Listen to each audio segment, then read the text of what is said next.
सो hi everyone. आज के इस वीडियो में हम लोग डिस्कस करेंगे अबाउट कैपेसिटर। ठीक है। पहले हम लोग कैपेसिटर से रिलेटेड जो जितना भी इंपॉर्टेंट थ्योरी है, फॉर्मूला है, वो सारे डिस्कस करेंगे और उसके बाद हम लोग कुछ अच्छे इंपॉर्टेंट एमसीक्यू सॉल्व करेंगे। ठीक है। सो पहला हो गया कि कैपेसिटर क्या है। ठीक है। What is a capacitor? तो एज पर योर एनसीईआरटी वहां पे लिया हुआ capacitor is a system of two conductors separated by an insulator. मतलब यहाँ पे जैसे ये कंडक्टर हो गया और ये कंडक्टर हो गया। ठीक है। तो यहाँ पे कोई आर्बिट्री शेप लिया है मैंने कंडक्टर। तो एक कंडक्टर में पॉजिटिव चार्ज है, एक कंडक्टर में निगेटिव चार्ज है। तो पॉजिटिव चार्ज Q1 है, निगेटिव चार्ज -Q2 है। तो एक कंडक्टर का पोटेंशियल हो गया V1, दूसरे का हो गया V2। ठीक है। तो अगर पूछते हैं एग्जाम में कि what is the charge on the capacitor, अगर Q1 एक में चार्ज Q1 एक में -Q2 है, तो चार्ज ऑन द कैपेसिटर होगा डिफरेंस डिवाइड बाई टू।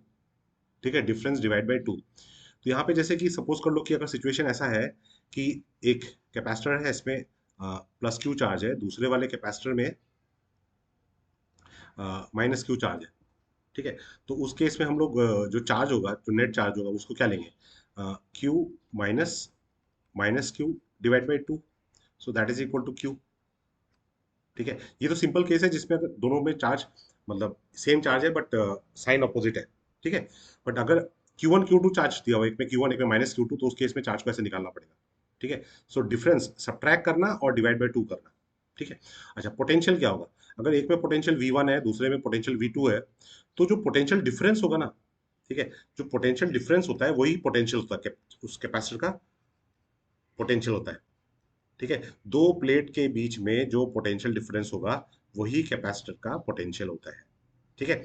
और चार्ज टू पोटेंशियल का जो रेशियो है, ठीक है, चार्ज और पोटेंशियल का जो रेशियो है, क्यों यहाँ पे चार्ज ऑन द कैपेसिटर हो गया और वी पोटेंशियल हो गया, तो चार्ज टू पोटेंशियल का जो रेशियो है ना, वो कांस्टेंट होता है, उसको बोलते हैं कैपेसिटेंस। ठीक है। तो Q is equal to CV। ठीक है। Q is equal to CV। तो ये जो C है, इसका जो यूनिट है वो फैरेड में होता है। फैरेड। ठीक है। तो नॉर्मली मतलब ये माइक्रो फैरेड या पिको फैरेड में से दिया जाता है। ठीक है। तो फैरेड उसका यूनिट हो गया। ठीक है। अच्छा, तो बेसिकली देखिए, capacitor system of two conductors separated by insulator. अब कैपेसिटर स्टोर क्या करता है? ठीक है। तो स्टोर वो क्या करता है? Electrostatic potential energy. Electrostatic potential energy. ठीक है। अच्छा, उसके बाद जो सबसे बेसिक टाइप ऑफ कैपेसिटर है, वो हो गया हमारे पास parallel plate capacitor. Parallel plate capacitor. तो यहाँ पे जैसे यहाँ पे दो, एक प्लेट ये हो गया और एक प्लेट यहाँ ये हो गया, दो पैरेलल प्लेट। अब ये दोनों प्लेट का सेम एरिया है, A is the area of the plate. ठीक है। दोनों प्लेट पैरेलली प्लेस्ड है। ठीक है। और उनके बीच में जो सेपरेशन है वो डी है। एक प्लेट में पॉजिटिव चार्ज है, दूसरे प्लेट में नेगेटिव चार्ज है। तो यहाँ पे सरफेस चार्ज डेंसिटी दिया हुआ है प्लस सिग्मा और माइनस सिग्मा। ठीक है। तो यहाँ पे जो सिग्मा है वो हो गया surface charge density. Surface charge density. Surface charge density का मतलब क्या है? सरफेस चार्ज डेंसिटी का मतलब है charge per unit area. Charge per unit area. ये हो गया प्लेट एरिया। ठीक है। तो यहाँ पे ध्यान रखना कि जैसे जो इलेक्ट्रिक फील्ड है वो हमेशा प्लेट के बीच में ही होगा। ठीक है। तो प्लेट, दोनों प्लेट के बीच में जो इलेक्ट्रिक फील्ड है, it is not equal to zero. But outer region में इलेक्ट्रिक फील्ड जीरो होगा। यहाँ पे भी इलेक्ट्रिक फील्ड जीरो होगा, यहाँ पे भी इलेक्ट्रिक फील्ड जीरो होगा। ठीक है। तो कैपेसिटर में, पैरेलल प्लेट कैपेसिटर हो या दूसरा कोई भी कैपेसिटर हो, तो इलेक्ट्रिक फील्ड हमेशा प्लेट्स के बीच में ही होगा, बाहर के रीजन में इलेक्ट्रिक फील्ड नहीं होगा। ठीक है। तो electric field between the plates क्या होगा? E equal to sigma by epsilon nought. Sigma क्या होगा? Surface charge density.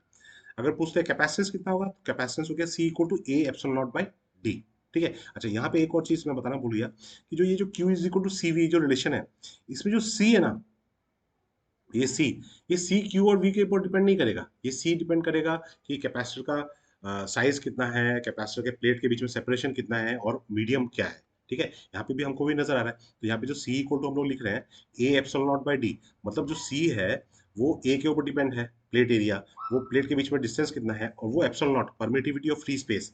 Medium change हो गया तो एप्सिलॉन नॉट का वैल्यू भी चेंज हो जाएगा।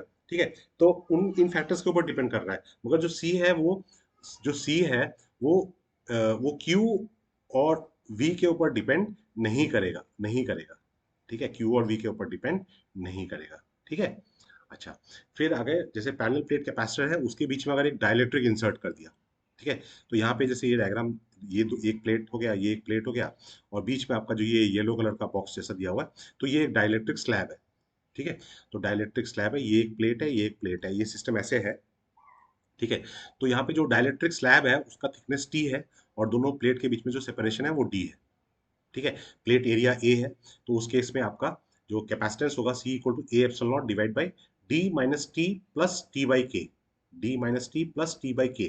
ठीक है, तो यहाँ पे ये दोनों चीजें आपको जानना जरूरी है कि जो वैक्यूम है, वैक्यूम और फ्री स्पेस, फ्री स्पेस, तो इन दोनों ही केस में जो के का वैल्यू होगा वो 1 होगा, और के इक्वल टू इन्फिनिटी होगा फॉर कंडक्टर, के इक्वल टू इन्फिनिटी होगा फॉर कंडक्टर। ठीक है, तो जैसे यहाँ पे जैसे कि अगर हम लोग डाइलेक्ट्रिक की जगह पे अगर कंडक्टर डाल दिया, ठीक है, if dielectric is replace by conductor, तो उस केस में तो के इक्वल टू इन्फिनिटी हो गया।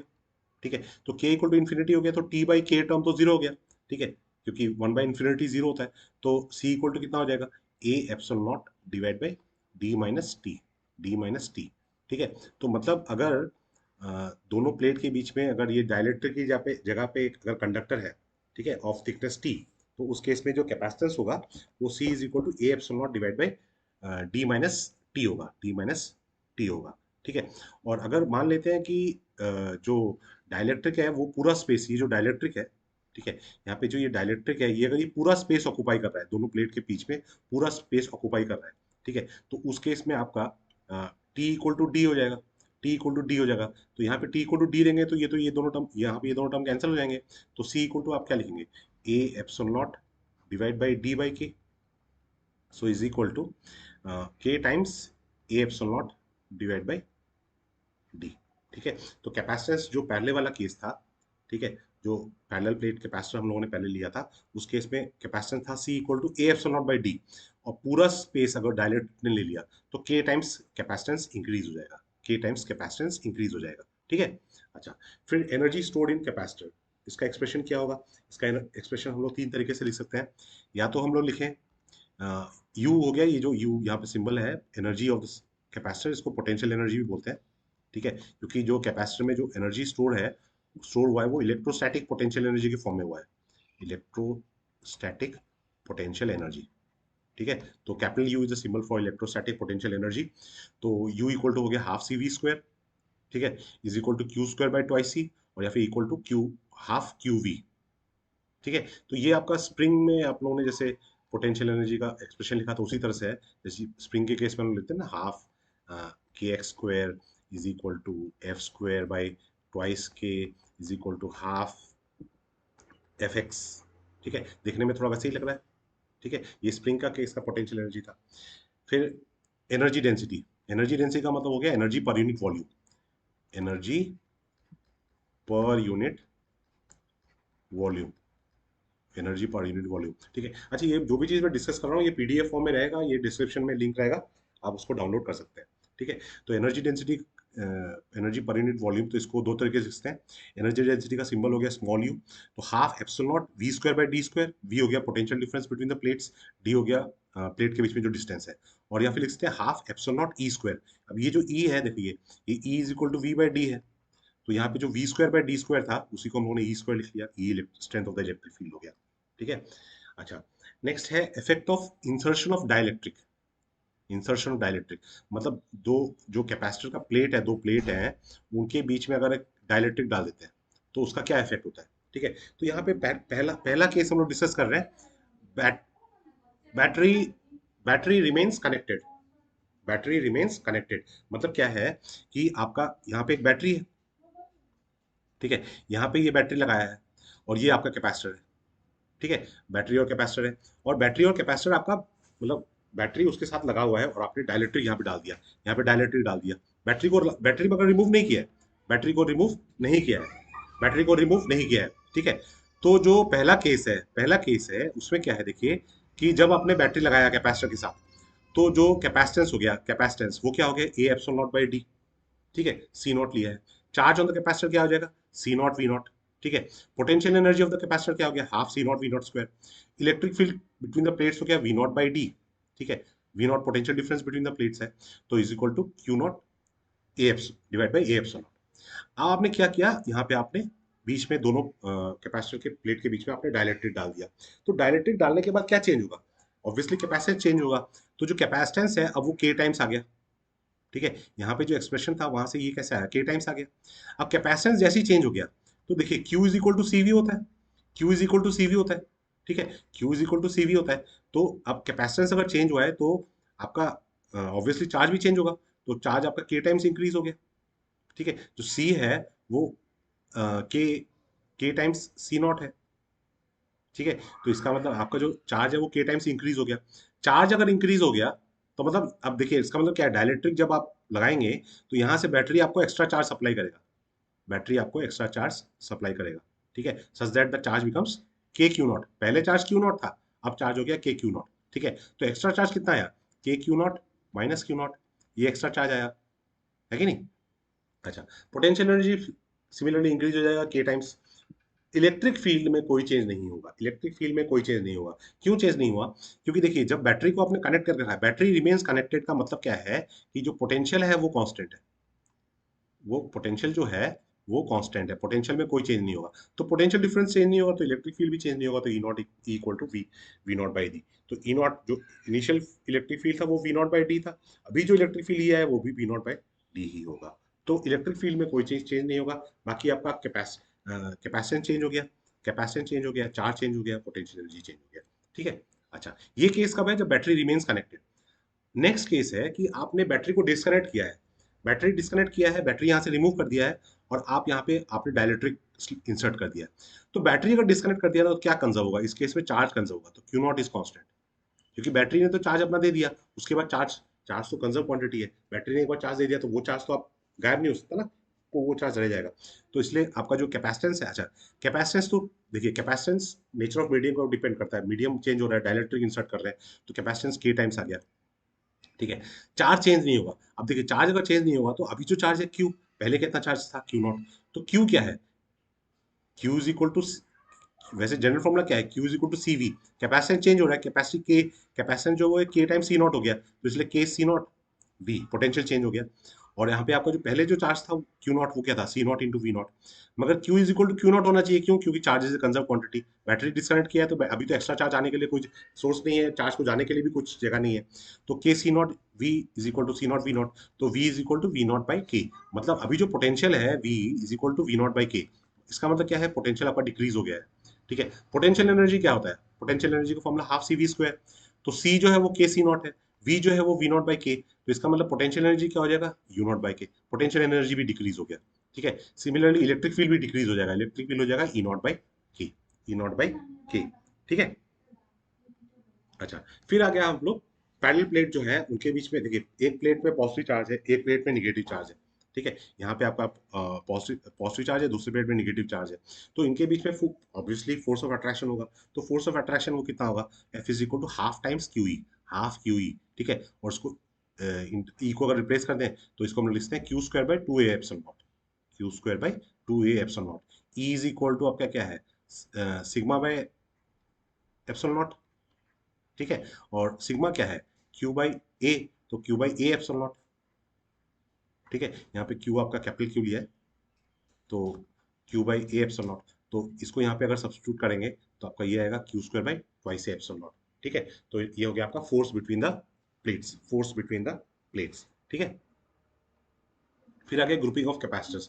तो ग्रुपिंग ऑफ कैपेसिटर्स दो तरह का ग्रुपिंग होता है, ये एक हो गया आपका सीरीज ग्रुपिंग और एक हो गया आपका पैरेलल ग्रुपिंग। ठीक है, तो इसमें देखिए इसके इस कॉन्सेप्ट से रिलेटेड आपको सर्किट्स का प्रैक्टिस अगर करना है तो रेजिस्टर्स का करेंगे तो यहाँ पे भी वही चीज होगा। ठीक है, तो कोई एक कर लें आप, या तो आप कैपेसिटर का ग्रुपिंग का कर लें या फिर रजिस्टर्स का ग्रुपिंग का कर लें। ठीक है, बस खाली एक चीज उल्टा होगा कि यहाँ पे जो सीरीज और पैरेलल का फॉर्मूला है वो रजिस्टर का फॉर्मूला का उल्टा होता है। तो सीरीज का फॉर्मूला हो गया one by C S equal to one by C one plus one by C two plus one by C three, ये सीरीज का हो गया। और पैरेलल में अगर ये C one C two C three parallel में है तो C P is equal to C one plus C two plus C three, ये पैरेलल में हो गया। ठीक है, अच्छा फिर हो गया loss of energy due to sharing of charges, ये another important topic, very important topic.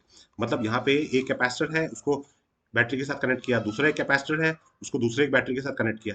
ठीक है, तो अलग अलग उसको चार्ज कर दिया है, उसके बाद क्या किया, इन दोनों कैपेसिटर को आपस में कनेक्ट कर दिया, चार्ज करने के बाद आपस में कनेक्ट किया है। ठीक है, तो उस केस में कनेक्ट करने के बाद जो कॉमन पोटेंशियल होगा, कॉमन पोटेंशियल मतलब ये दोनों देखिए कोई भी चीज चार्ज बॉडी को आप कनेक्ट करते हैं तो वो कॉमन पोटेंशियल एक्वायर करता है, सेम पोटेंशियल होता है। तो जो पोटेंशियल होगा वो हो जाएगा V is equal to C1 V1 plus C2 V2 divide by C1 plus C2। ये हो गया कॉमन पोटेंशियल। ठीक है, और फिर लॉस ऑफ एनर्जी, जब आप इन कैपेसिटर को आपस में कनेक्ट करेंगे, ऐसे कनेक्ट करेंगे, ठीक है, तो एक there is a loss of, there is always a loss of energy. तो ये लॉस ऑफ एनर्जी का फॉर्मूला क्या है? C1 C2 divide by 2 times C1 plus C2 V1 minus V two whole square, V1 minus V two whole square. V1 V2 क्या था? जो initially हम लोगों ने बैटरी से कनेक्ट किया था ना, तो उन बैटरी का जो पोटेंशियल था। ठीक है, फिर आते हैं हम लोग सिलिंड्रिकल कैपेसिटर। सिलिंड्रिकल कैपेसिटर में आपको ऐसे दो हॉलो सिलेंडर होंगे। ठीक है, तो एक इनर सिलेंडर का रेडियस ए है, स्मॉल ए, आउटर सिलेंडर का रेडियस स्मॉल बी है, length of the cylinder L है। ठीक है, तो इनर सिलेंडर में पॉजिटिव चार्ज है, और आउटर सिलेंडर में सरफेस में आपका निगेटिव चार्ज है। तो जो कैपेसिटेंस होगा वो हो जाएगा C equal to twice by epsilon naught L. L हो गया लेंथ ऑफ द सिलेंडर। ठीक है, दोनों सिलेंडर का लेंथ इक्वल है। ठीक है, फिर divide by log, natural log, log to base E, B by A, B by A मतलब बी बाई ए। तो बी हो गया आउटर सिलेंडर का रेडियस और ए हो गया इनर सिलेंडर का रेडियस। ठीक है, फिर आ गए हम लोग स्फेरिकल कैपेसिटर। स्फेरिकल कैपेसिटर में दो होलो स्फेयर हो गया, इनर स्फेयर का रेडियस ए है और आउटर स्फेयर का रेडियस बी है। इनर स्फेयर के आउटर सरफेस में पॉजिटिव चार्ज है। ठीक है, और आउटर स्फेयर के इनर सरफेस में उतना ही निगेटिव चार्ज है। ठीक है, तो उस केस में कैपेसिटेंस का formula C equal to 4 pi epsilon naught A B divide by B minus A, divide by B minus A. तो बी हो गया आउटर रेडियस। ठीक है, अच्छा, बेस्ड ऑन दिस, जितना भी हम लोगों ने रिवाइज किया उसके बेसिस पे कुछ क्वेश्चंस कर लेते हैं। ठीक है, तो पहला क्वेश्चन है, two metallic spheres of radii 1 centimetre, 1 centimeter and 3 centimeter are given charges -1 into 10 power minus 2 and 5 into 10 power minus 2 respectively. If they are connected by a conducting wire, the final charge on the bigger sphere. ठीक है, अब देखिए यहाँ पे ये दोनों system है isolated system. ठीक है, तो यहाँ पे आइसोलेट क्वेश्चन को पढ़ के आपको पता चलना चाहिए कि ऐसा अगर कनेक्शन कर रहे हैं ना, चार्ज बॉडी है, आपस में कनेक्शन कर रहे हैं, तो एक चीज यहाँ पे कंजर्व होता है, उसको बोलते हैं चार्ज।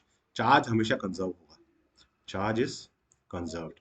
मतलब उनको आपस में कनेक्ट करने से पहले उसमें जितना चार्ज था, कनेक्शन करने के बाद भी उतना ही चार्ज होगा। तो कनेक्शन करने से पहले चार्ज कितना था? Q1 प्लस Q2, दोनों को अगर ऐड करेंगे तो कितना आ जाएगा? 4 इंटू 10 पावर माइनस 2। मगर इसका मतलब क्या है, कनेक्शन करने के बाद भी उतना ही चार्ज होगा। ठीक है, अब कनेक्ट जब करते हैं, अलग अलग चार्ज बॉडी को कनेक्ट करते हैं, तो उसका क्या सेम होता है? पोटेंशियल सेम हो जाता है। ठीक है, V सेम।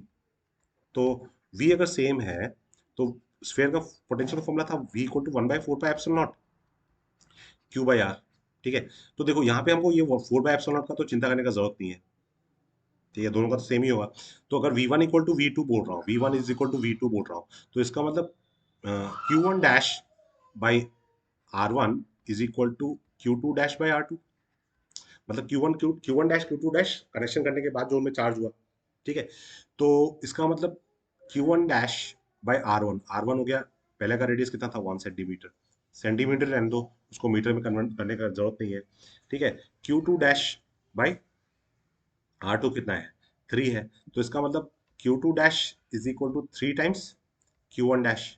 ठीक है, अच्छा, अब कंजर्वेशन ऑफ चार्ज अगर हम लोग बोल रहे हैं तो Q1 dash plus Q2 dash, this should also be equal to 4 into 10 power minus 2 coulomb, क्योंकि इनिशियल चार्ज तो उतना था, फाइनल चार्ज भी उतना ही होना चाहिए, है कि नहीं? तो इसके बाद तो सिंपल कैलकुलेशन है, Q2 डैश को यहाँ पे रिप्लेस कर दो, तो Q1 dash plus 3 Q1 dash is equal to 4 into 10 power minus 2। ठीक है, तो 4 Q1 dash is equal to 4 into 10 power minus 2, तो 4 यहाँ कैंसिल हो गया, तो Q1 डैश इक्वल टू कितना आ गया? 10 power minus 2 coulomb Q1 dash. ठीक है, आपको पूछा है charge, final charge on the bigger sphere. अब Q1 डैश तो छोटा वाला स्फेयर था, हमको 3 सेंटीमीटर वाले साइज जो है वो बिगर स्फेयर है, मतलब Q2 डैश चाहिए। तो इसको अगर यहाँ पे सब्स्टिट्यूट करेंगे तो Q2 डैश इक्वल टू कितना आ जाएगा? 3 इंटू 10 पावर माइनस 2 कूलम। मतलब option B is the correct answer. Option B is the correct answer. ठीक है, आगे बढ़ते हैं। The electrostatic force between the plates of a isolated parallel plate capacitor C having charge Q and area E।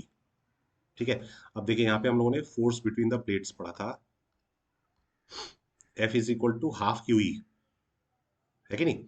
तो F is equal to half Q E अगर देखें तो ये देखो यार, F is equal to half Q E formula है, और जो E है वो आपका है सिग्मा बाय एप्सिलॉन नॉट, और या फिर आप लिखते हैं Q by A epsilon not, है कि नहीं? तो यहाँ पे पूछा है कि देखिए, inversely proportional to distance between the plates, distance का कोई बात नहीं आ रहा। Proportional to square of the distance between the plates, distance का कोई बात नहीं आ रहा। Linearly proportional to distance between the plates, मतलब डिस्टेंस का तो कोई बात ही नहीं है ना, एरिया का बात हो सकता है। ठीक है, तो इट्स, इसका मतलब यहाँ पे क्या लिखेंगे, independent of distance between the plates. Option B नहीं हो सकता, ऑप्शन सी नहीं हो सकता, ऑप्शन डी नहीं हो सकता है। बात समझ में आया? आगे बढ़ते हैं। A parallel plate air capacitor has capacity C, distance of separation between the plates is D, potential difference is V, is applied between the plates. Force of attraction between the plates, force of attraction between the plates, ठीक है? तो यार देखो, अभी हम लोगों ने वही लिया था, F इज इक्वल टू क्या है, F is equal to half Q into E, ठीक है? अब ये फॉर्मूला जो यहाँ पे जितने भी ऑप्शन है वो सी वी और डी के फॉर्म में है, तो इसका मतलब Q को मुझे रिप्लेस करना पड़ेगा। Q इज इक्वल टू क्या होता है, सी वी, और E इज इक्वल टू क्या होता है, V बाई डी। तो इसका मतलब क्या हो जाएगा, सी सी सी तो एक ही बार हो गया, V square divide by two D, C V square divide by two D, मतलब कौन सा ऑप्शन होगा, ऑप्शन डी। देखिए, नीट में ज्यादातर क्वेश्चन फॉर्मूला की कहानी होती है, फॉर्मूला पता है आंसर हो जाएगा। ठीक है, फिर आ गया parallel plate capacitor, air capacitor is charge to potential V volt, after disconnecting the charging battery the distance between the plates of the capacitor is increased using insulating handle. As a result, the potential difference between the plates क्या होगा, increase होगा, decrease होगा, does not change, becomes zero, becomes zero. ठीक है, अब देखिए capacitance क्या है, C is equal to A epsilon naught divide by D. ठीक है, अब देखिए इसका मतलब कैपेसिटेंस जो वो inversely proportional to plate separation है। अब आप जब डिस्टेंस बिटवीन द प्लेट को इंक्रीज कर रहे हैं तो इसका मतलब जो कैपेसिटेंस है वो डिक्रीज हो रहा है, कैपेसिटेंस डिक्रीज हो रहा है। ठीक है, तो आपको पूछा है as as a result potential difference क्या हो रहा है। अब देखिए Q is equal to C V, Q is equal to C V, यहाँ पे एक वर्ड यूज किया है इंसुलेटिंग हैंडल। इंसुलेटिंग हैंडल का मतलब ये वर्ड यूज किया है, इसका मतलब क्या है कि यहाँ पे चार्ज कहीं no leakage of charge, no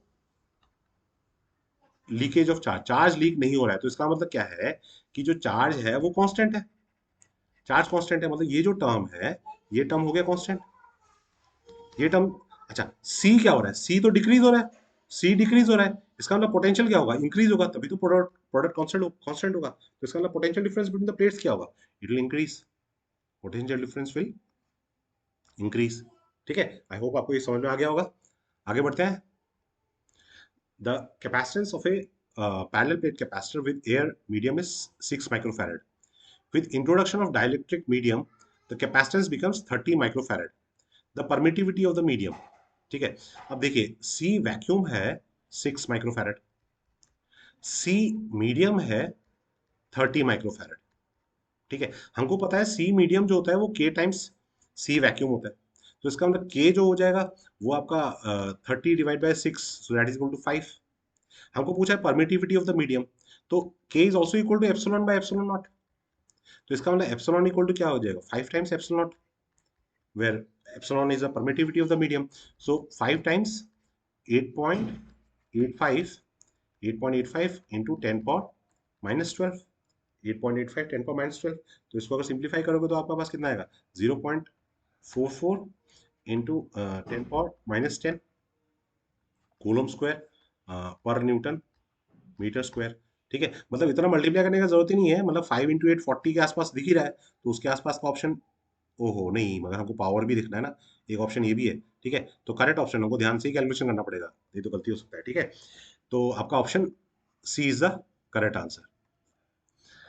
next, two thin electric dielectric slabs of dielectric constant K1 and K2, K1 K2 से छोटा है, are inserted between the plates. ठीक है, the variation of electric field between the plates with distance d, तो यहाँ पे मतलब इस डायरेक्शन में आपका इलेक्ट्रिक फील्ड है और इस डायरेक्शन में आपका डिस्टेंस बिटवीन द प्लेट्स है। ठीक है, तो देखिए इस रीजन में और इस रीजन में और इस रीजन में इलेक्ट्रिक फील्ड सेम होगा। ठीक है, इलेक्ट्रिक फील्ड सेम होगा। ठीक है, अच्छा, अब डाइलेक्ट्रिक मीडियम में जो इलेक्ट्रिक फील्ड होता है, electric field in medium is equal to electric field in vacuum divide by K.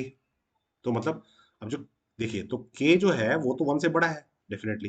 ठीक है, तो इसका मतलब जो इलेक्ट्रिक फील्ड जो मीडियम में होगा, वो आपका इलेक्ट्रिक फील्ड इन वैक्यूम से कम होगा, कम होगा। ठीक है, तो इलेक्ट्रिक फील्ड मतलब देखिए यहाँ पे इलेक्ट्रिक फील्ड डिक्रीज, मतलब इलेक्ट्रिक फील्ड इस रीजन में जो होगा, ठीक है, खाली रीजन में ये होगा, और जैसे ही डायलेक्ट्रिक में जाएगा वो इलेक्ट्रिक फील्ड डिक्रीज हो जाएगा।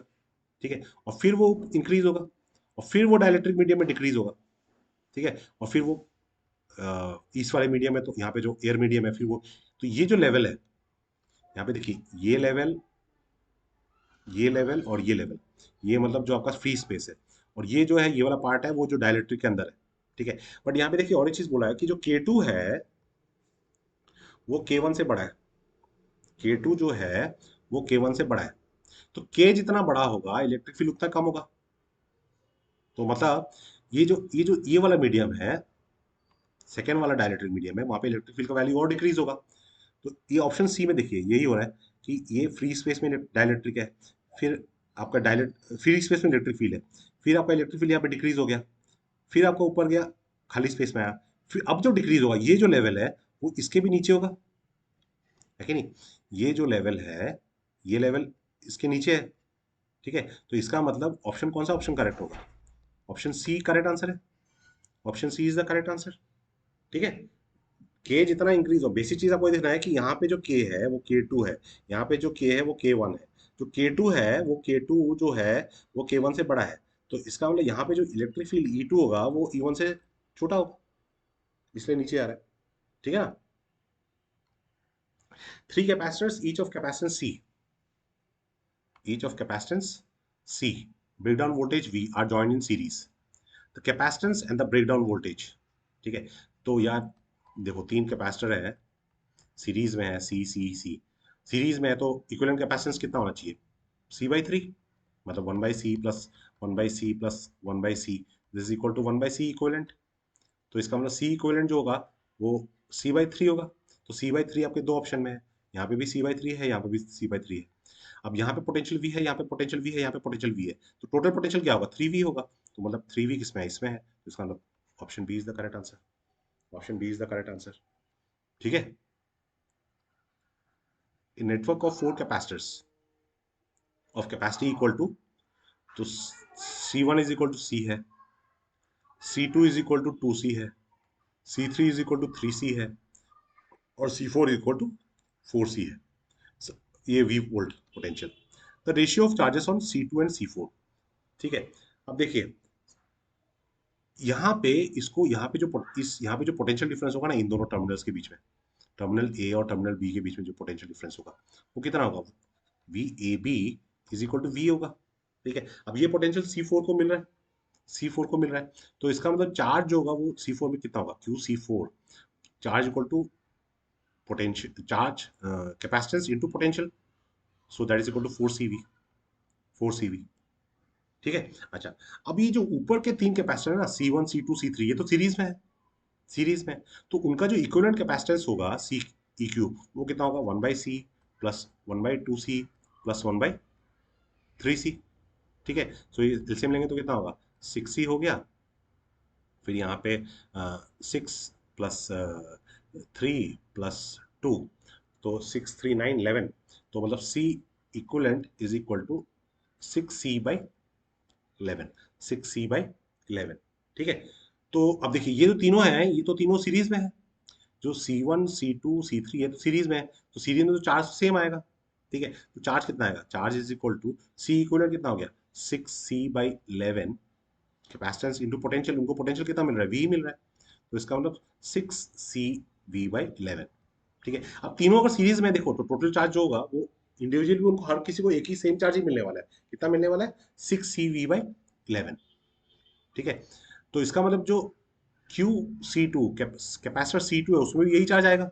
ठीक है, आपको पूछा है C2 और C4 में जो चार्ज का है उसका रेशियो, मतलब आपको निकालना है QC2/QC4, so that is equal to 6CV/11 divide by 4CV। तो CV तो कैंसिल हो गया, CV कैंसिल हो गया, तो उसको सिंप्लीफाई कितना करेंगे तो कितना आ जाएगा? 3/22, 3/22। ठीक है, मतलब option B is the correct answer. Option B is the correct answer. ठीक है, what is the effective capacitance between X and Y, X and Y, ठीक है। तो एक्स और वाई के बीच में कैपेसिटेंस निकालना है। तो देखिए यहाँ पे C1 और C3 6 6, C2 और C4 ये भी 6 6 है। मतलब ये आपका व्हीटस्टोन ब्रिज जैसा हो गया। मतलब व्हीटस्टोन ब्रिज में यहाँ पे बीच में आपका हो गया ये 20, ओ सॉरी यहाँ पे रजिस्टर ड्रॉ कर रहा हूँ। यहाँ पे कैपेसिटर ये हो गया C1 और इधर हो गया आपका ये C3, यहाँ पे हो गया आपका C2 और यहाँ पे आपका हो गया C4, ठीक है। तो ये तो आपका व्हीटस्टोन ब्रिज जैसा हो गया। तो व्हीटस्टोन ब्रिज अगर हो गया तो आप जो बीच में जो है ये वाला पार्ट, ये वाला पार्ट तो हम लोग गायब कर सकते हैं, ठीक है। तो ये दोनों पार्ट आपका क्या हो गया, सीरीज में हो गया। C3 C4 क्या हो गया, ये भी सीरीज में हो गया, ठीक है। तो C1 और C2 को मिलाएंगे, सीरीज में मिलाएंगे तो कितना हो जाएगा, 3 माइक्रोफैरड। और यहाँ पे C3 C4 को मिलाएंगे तो ये भी कितना हो जाएगा, 3 माइक्रोफैरड। तो 3 माइक्रोफैरड, 3 माइक्रोफैरड किस में है, पैरेलल में है, पैरेलल में है, ठीक है। तो पैरेलल में है तो इक्विवेलेंट 3 और 3 पैरेलल में हो जाएगा, कितना आएगा, कितना हो जाएगा, 6 माइक्रोफैरड।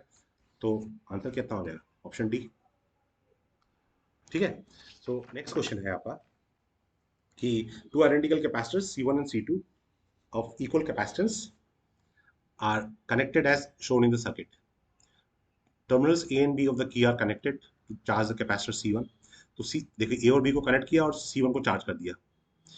फिर now disconnecting A and B, the terminals B and C are connected. तो बी और सी को कनेक्ट कर रहे हैं पहले, तो मतलब पहले हम लोग क्या कर रहे हैं, C1 को चार्ज कर रहे हैं, फिर C2 चार्ज नहीं हुआ है और फिर हम लोग बी और सी को कनेक्ट कर रहे हैं, तो उस मतलब C1 को C2 के साथ कनेक्ट कर रहे हैं। Due to this what will be the percentage loss of energy, what will be the percentage loss of energy, कितना एनर्जी लॉस होगा। तो देखिए C1 को तो पोटेंशियल मिला था, C2 को तो कोई भी पोटेंशियल नहीं मिला। तो जो लॉस ऑफ एनर्जी होगा वो कितना था, delta U is equal to C1 C2 divide by 2 times C1 plus C2 V1 minus V2 whole square. ये पोटेंशियल एनर्जी लॉस का फॉर्मूला था, ठीक है। सो क्या हो जाएगा, C into C divide by 2 times C plus C और यहाँ पे V माइनस जीरो स्क्वायर, उसको तो पोटेंशियल मिला ही नहीं है बेचारे को, ठीक है। सो ये कितना हो जाएगा, this is equal to half CV square, half sorry not half, ये 2C है ना, 4C स्क्वायर हो जाएगा, 1/4 CV स्क्वायर, 1/4 CV स्क्वायर, ठीक है। अच्छा, तो due what will be the percentage loss of energy. अब देखिए पहले लॉ इस ये तो लॉस ऑफ एनर्जी है, परसेंटेज लॉस मतलब क्या है कि इसको जो पहले एनर्जी मिला था वो कितना था, half CV square, half CV square. मतलब इनिशियल जो एनर्जी था वो हाफ CV स्क्वायर था और उसमें से लॉस कितना हुआ, 1/4 CV स्क्वायर। मतलब कितना हुआ, इसका आधा लॉस हुआ है, इसका हाफ ही तो 1/4 C स्क्वायर, 1/4 CV स्क्वायर है ना, तो उसका मतलब 50% एनर्जी लॉस हुआ है, ठीक है। 50% एनर्जी लॉस हुआ है, मतलब कौन सा ऑप्शन होगा, option C is the correct answer, ठीक है ना। Two condensers, one of capacity C and other of capacity C/2 are connected to a V volt battery. तो एक C है एक C/2 है। Work done in charging fully both the condenser, दोनों को फुल चार्ज करने में कितना एनर्जी खर्चा होगा, ठीक है। तो आपका देखिए पहला कंडेंसर, दोनों को पोटेंशियल, इसको जो पोटेंशियल है वो V मिल रहा है, इसको भी पोटेंशियल V मिल रहा है। तो इसका मतलब यहाँ पे जो चार्ज आएगा वो Q1 is equal to CV और यहाँ पे जो चार्ज आया वो Q2 is equal to C/2 into V, ठीक है। तो इसका मतलब जो टोटल चार्ज आया Q is equal to Q1 plus Q2, so that is equal to CV plus CV/2, so that is equal to 3CV/2। ये टोटल चार्ज आया, ठीक है। तो वर्क डन क्या था, work done is equal to half into Q into V, half into Q into V, ठीक है। Q क्या है, Q हो गया 3CV/2 इंटू V, ठीक है। तो कितना हो जाएगा, 3/4 CV स्क्वायर, 3/4 CV स्क्वायर, मतलब option B is the correct answer, this is the work done, ठीक है ना। Next question, energy per unit volume of a capacitor having area A, separation D, kept at potential difference V। अब देखिए ये तो हम लोग डायरेक्ट फॉर्मूला से लिख सकते हैं, हम लोगों ने फॉर्मूला एनर्जी डेंसिटी का लिखा था ना, कहा गया एनर्जी डेंसिटी ए रहा, energy density half epsilon not V square by d square या फिर half epsilon not E square, ठीक है। तो डायरेक्ट इसमें तो कोई चिंता ही नहीं है। अगर फॉर्मूला पढ़ा है तो हम लोग डायरेक्ट ये वाला ऑप्शन मार्क कर सकते हैं। ठीक है, एनर्जी डेंसिटी जो होगा वो half epsilon not E square होता है, या फिर half epsilon not V square by D square होता है। ठीक है, next question. A capacitor is charged with a battery and energy stored is U. After disconnecting battery, another capacitor of same capacity is connected in parallel to the first capacitor. Then energy stored in each capacitor is. ठीक है, तो देखिए यहाँ पे पहले तो हम लोगों ने कैपेसिटर को चार्ज किया है और फिर दूसरे कैपेसिटर के साथ कनेक्ट कर रहे हैं। ठीक है, तो पोटेंशियल क्या होगा? पोटेंशियल मतलब एनर्जी अगर दोनों में इक्वली डिवाइड होना पड़ेगा ना, दोनों कैपेसिटर में एनर्जी इक्वली डिवाइड होना पड़ेगा। तो इसका मतलब एनर्जी अगर इक्वली डिवाइड होगा तो पोटेंशियल भी इक्वली डिवाइड होगा। ठीक है, तो पोटेंशियल अगर पहले वी था तो अभी पोटेंशियल कितना हो जाएगा? वी से हो जाएगा v/2, पोटेंशियल आधा हो गया। ठीक है, तो potential v is equal to, वैसे क्या होता है, v is equal to Q by C होता है। ठीक है, तो जो ये इनिशियल था, तो अभी जो पोटेंशियल है v डैश, अभी तो v डैश है वो v dash equal to v/2 है, तो उसका मतलब v डैश इक्वल टू क्या हो जाएगा? q/2c, q/2c। तो energy stored u is equal to half C V square होता है, तो half C V dash square, so that is equal to half C Q square by 4c square, so that is equal to Q square by 8c square, 8c sorry Q square by 8c। ठीक है, अच्छा, अब initially कितना था? Initially जो energy था you initial, वो था Q square by twice C, Q square by twice C. अभी हो गया क्यू स्क्वायर बाय 8c, तो इसको मैं लिख सकता हूँ 1/4 times Q square by twice C, है कि नहीं? तो इसका मतलब जो अभी जो एनर्जी है वो पहले एनर्जी का कितना हो जाएगा? 1/4 टाइम्स, ये तो यू है, ये यू है, तो एनर्जी जो हो गया वो यू डैश इक्वल टू क्या हो जाएगा? u/4, u/4, मतलब option B is the correct answer. ठीक है, सो ये कुछ क्वेश्चंस थे related to capacitor. Hope this video helps you in your preparation. ठीक है, और आपको कुछ नेक्स्ट टॉपिक क्या चाहिए होगा आप कमेंट कीजिएगा, मैं उससे रिलेटेड वीडियो अपलोड करूंगा। ठीक है।